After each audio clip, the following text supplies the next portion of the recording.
Hello and welcome back to the Squash Bagel. Before anyone gets annoyed and asks the question, where has the content been? I say that because a couple of people have asked me that this week when I've met them in person. We are sort of slowing down in terms of league matches. So my last league match was against Ryan Webster, the match which I have uploaded before. And up until the end of the Growth Point IPT, league has slowed down and there will not be league matches until July. So with that being said, obviously I haven't been able to record as many of my matches, but I have managed to make the Eastern Province Growth Point IPT Seaside, and that means that I'll be going to that tournament, and I hope I'll be able to obviously film some of the matches and give some commentary on some of the games. There'll be a lot of really good squash, a lot of great players, a lot of the players that you saw previously in the videos from the FinMap Crusaders PSA tournament. So it'll be quite nice to capture some of the games from some of the best players within South Africa.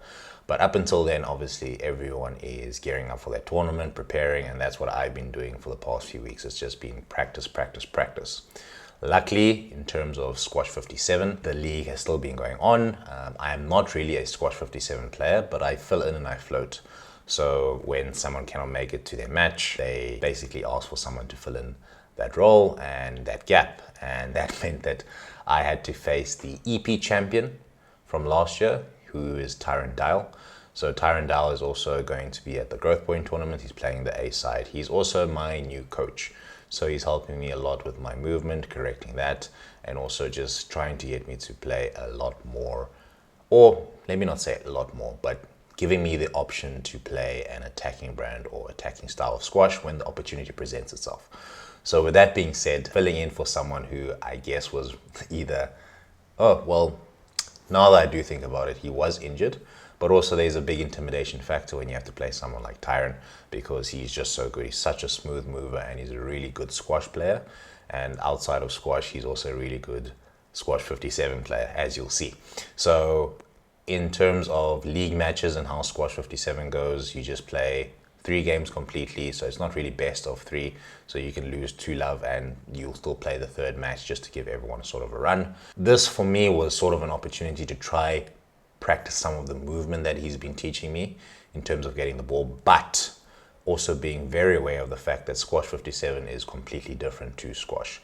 As much as you play it on the same court, or we are playing it on the same court, we have different rules. The ball is very different, the rackets are a lot shorter, and even though the same sort of principles will apply to Squash57, which you'll start to see maybe in the 3rd game, I think I tried to play a lot more straight shots and a lot more drives that I would play in squash compared to opening up the angles like we spoke about before. But even though there are some similarities, it's a very different sport. The approach and the way you play is very different compared to your swing, but some of the basic principles remain the same. So for me, it was just another opportunity to get some time on court again with my new coach, and also to try some of the things that he's been teaching me in movement. But it's also, I would guess, a very good way of getting your fitness level up. You've got a lot better chance of getting to the ball, depending who you're playing. Like you'll see in this game here, it didn't really matter how bouncy the ball was. He made sure that it remained very flat.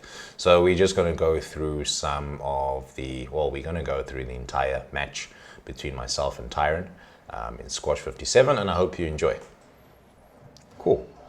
So yeah, starting off with the serve, and you can see it's basically straight drives. He kept it tight, going forward, try to kill a shot. But I think that's the weird thing about Squash57 is that you can't expect it to be a winner. In squash you would, but in Squash57 you'll find that the ball just bounces up. So you have to wait for the gaps to open up themselves. And I think that's something that I sort of learn every single time towards the end of the match. So you see they're thinking that there was a gap and opportunity. The ball bounces very differently and you don't get the same thing. So he's been able to master the way he hits his shots to keep them very flat. And one thing you'll know, at least for us in leagues, when it comes to Squash57, there are no strokes. So in that opportunity, someone could say, oh, why didn't you hold that? Well, it wouldn't have been a stroke anyway. You have to play a let. So tinned that one. Sort of just, I wouldn't say getting shocked by it, but it's just, it takes a few games for me to play because I only play when I float for someone. I never practice this. I just have a racket and I own a racket. there you see trying to reach for that ball, realizing that the racket is a lot smaller. So a bit rattled, obviously. You can see if there's something that I would love you to watch from Tyrone's side is obviously his movement. So luckily that one, it stuck to the wall, and I was able to get it quite flat, and with me hitting it quite flat, it stuck to the side. So that's where I sort of started saying, okay, fine, like, there are some things to try to do.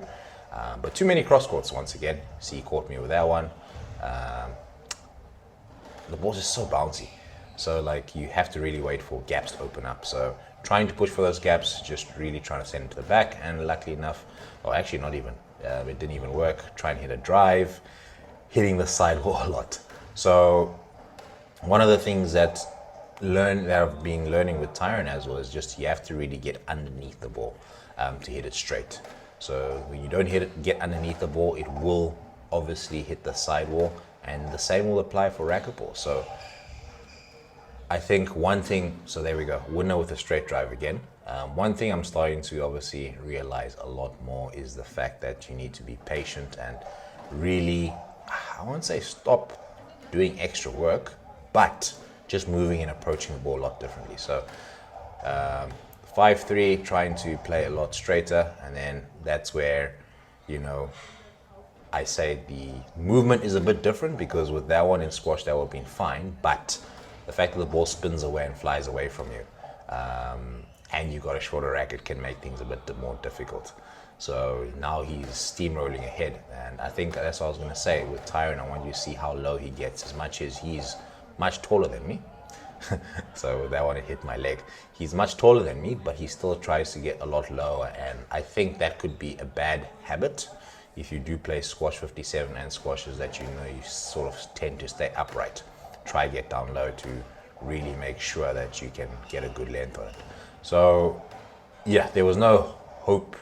I had no hope or any chance of beating him in this game. In fact, like, I needed that extra length on the squash racket to get some of the shots that he was playing.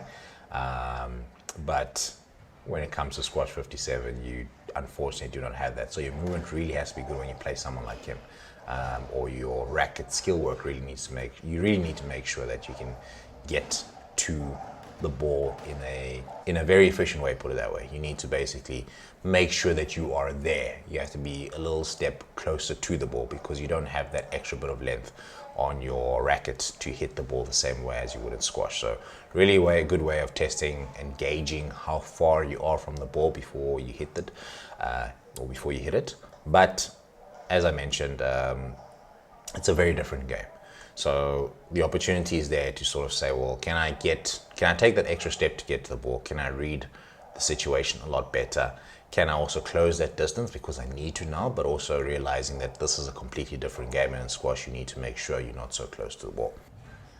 Okay, so game 2 got thrashed 11-3, but it is what it is. So here now trying to, I wouldn't say slow the ball down, but just trying to not rush it as much.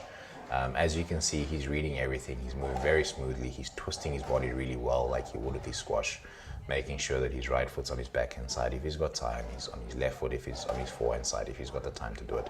And obviously you've got a lot more time to do so in racquetball, because it's slower than squash, even though this for me was the fastest pace I have ever played against, or I've ever played for racquetball or Squash57, because of the way he is. He's a very attacking player, as you can see. I won't say aggressive in that sense. There's a calm aggression to it. If the opportunity presents itself, he will be aggressive. So there, I was lucky with, I don't know what they call that shot, the one down the middle. I see it a lot in doubles. Quite lucky to steal that one, or steal a point there. But as you can see there, bang! He had so much time there. He prepared himself very well. He swung through. He didn't restrict his movement, and that ball just flew. So that was actually a decent shot for me, but that's where you let your racket hit all the way through. So now you see I'm starting to sort of pick up that I need to swing all the way through. And then the ones where it's not as good are the shots where I'm sort of snatching and my follow through is non-existent, basically. Whereas you see Tyrone on his end. So I was lucky with that one. His feet were a bit stuck, but with Tyrone on his end, he's making sure his follow through is very solid, because his racket preparation is really good. So that one you can actually see a few seconds there, he picked up his racket a little bit late, and that's why he didn't hit that one clean. But then now, there we go, racket's prepped, bang!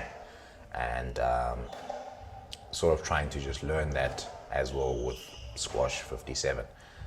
It's not very easy, as I said, because of the fact that the racket's a bit shorter. So there, terrible movement on my end.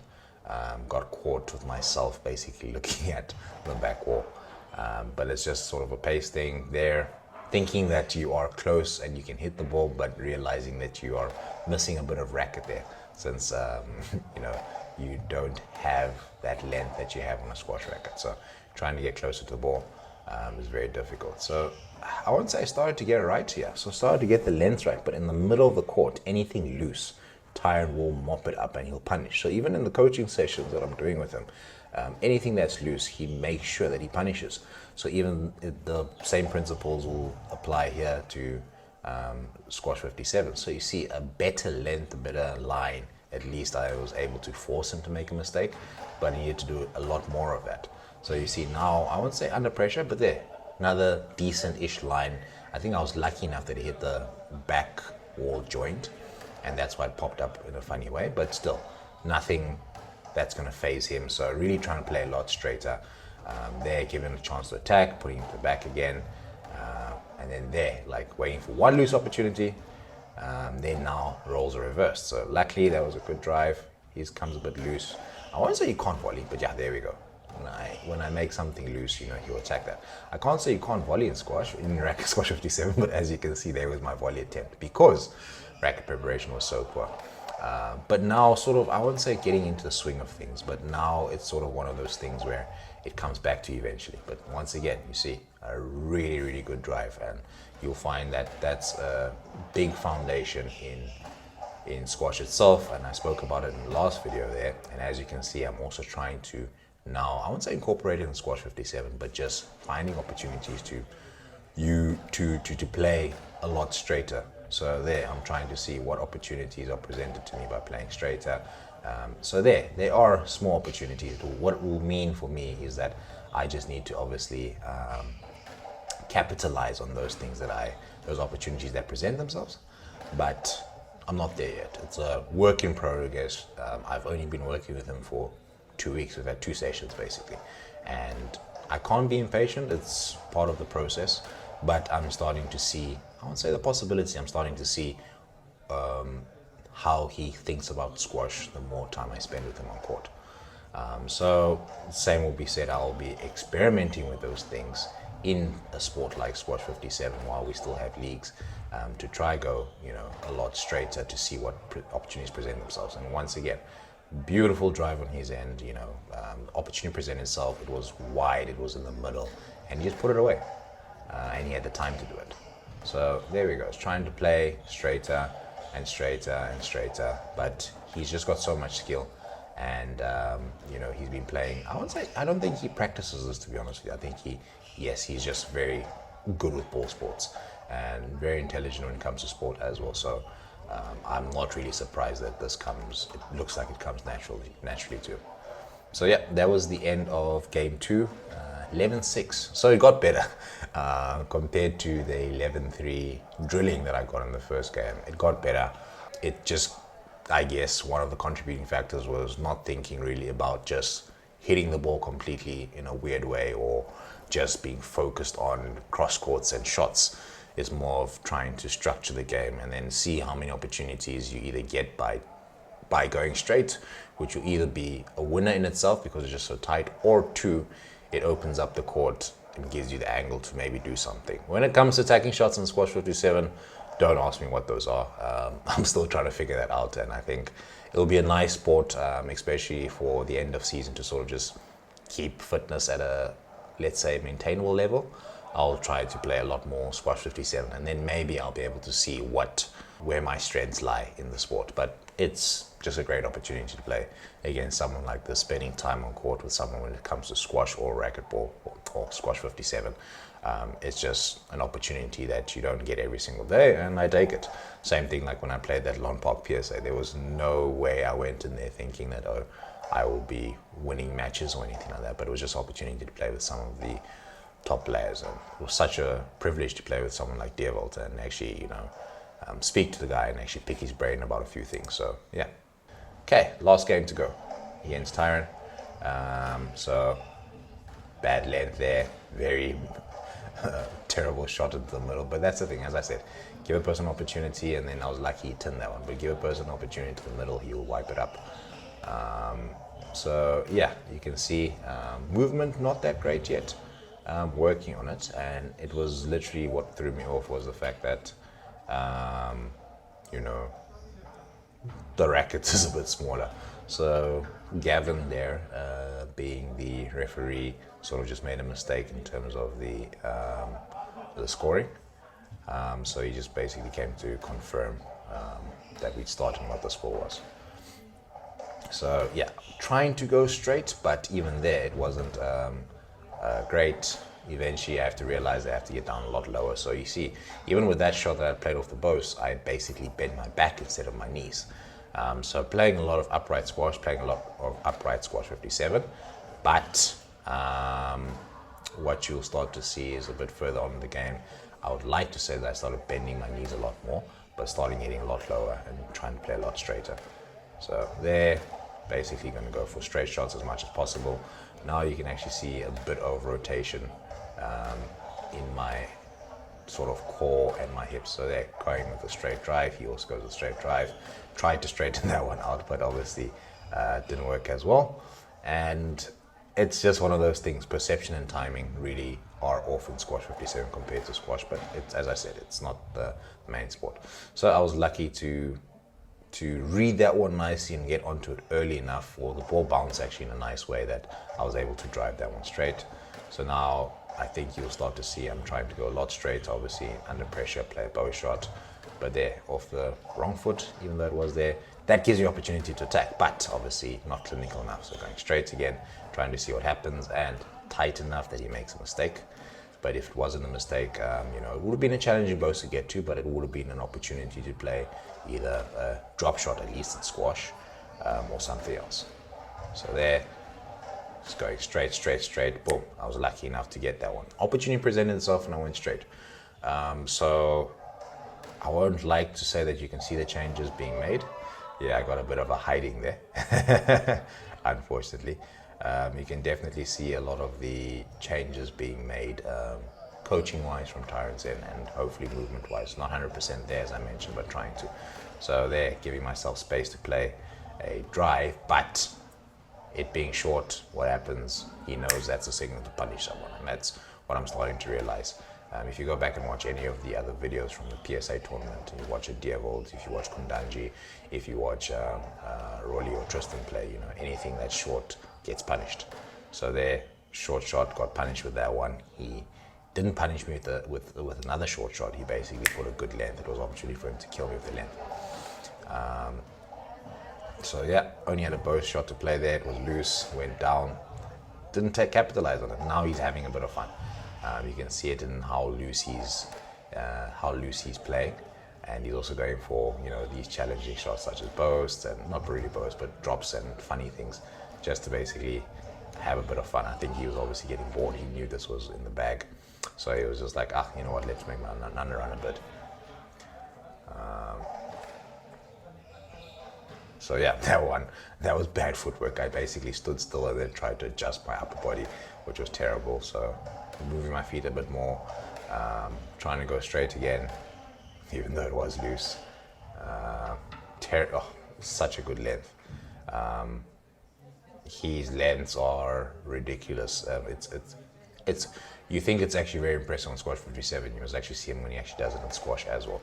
There's so many balls that just die out to the back. So I think at this point in time, I was trying to just keep myself in the game. And as you can see, it's 10-4. So he's just basically got 1 point to go. So I'm just like, you know what, try. Let's push yourself. He made a mistake there with that's why I'm saying straight drives sort of work sometimes. But I think also he's just playing around now. So he went straight on that one, tried to get him with the cross court. Luckily hit the nick.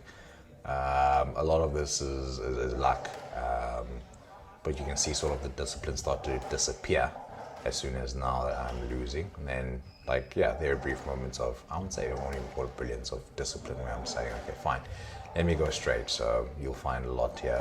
I think there was a bit of an opportunity to just play straight. And yeah, there, try to go straight again. And I'm just in that mood. So if the ball's coming back off, basically trying to go straight again. There, opportunity presents itself. Lucky to drive that one, but it wasn't good enough. He read that one, going straight again. So I was just like in the mood of just saying, let me just go straight, and just try to go straight again. And there, it was just too close to the sidewall to go straight. And I was lucky that he had too much time and too many options, and had a bit of a giggle there. He hit himself like I did in the previous, or hit the ball back to himself like I did in the previous game. But yeah, I think just try to go straight. That one was under pressure, couldn't do much. His bow shot was just great there. Try to go straight again. Hit a bow shot, caught me off guard. Now I'm scrambling. And yeah, as you can see, hits a nick off the bows. And that's the end of it. Yeah, we had a little bit of an embrace at the end there, but yeah, that's a learning opportunity in terms of, I think, just being able to share time on court with someone and try in a fun way implement some of the things that you've been learning. Also being very conscious of the fact that you've got these bad habits and bad things that you've picked up, and you're compensating in ways because you're lazy to bend your knees or to get down low. So a lot of things that we're figuring out, and it's actually quite nice to actually work on the squash elements in a different sort of setting, in a fun setting like Squash57. So I would like to say that if you're in two minds of trying Squash57, do it with an open mind, but also be very aware of the fact that it is Squash57. There are things that do translate, yes, but also you must not take those Squash57 shots and habits back into the squash court. And that's about it. So I hope you enjoyed this one. I know it's obviously not squash itself, but Squash57, something a bit different. But as I said, obviously being in a zone or in a period of time where we're 3 weeks away from the Growth Point tournament, so a lot of it is practice. What I can try to do is some of the sessions that I have been doing with some friends such as Murray, Thomas.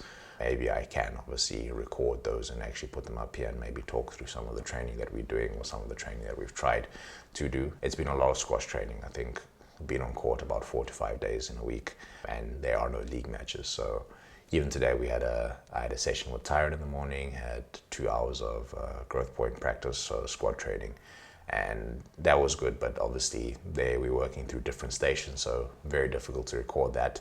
But that's where I've been. That's why I won't say there's been a lack of content, but there has not been a lot of games that I have been recording at the moment. But I will definitely generate ideas. I know there are some questions that people have sent in emails and messages to me, so I'll try to address those as well. But up until the next time, take care and cheers. Bye.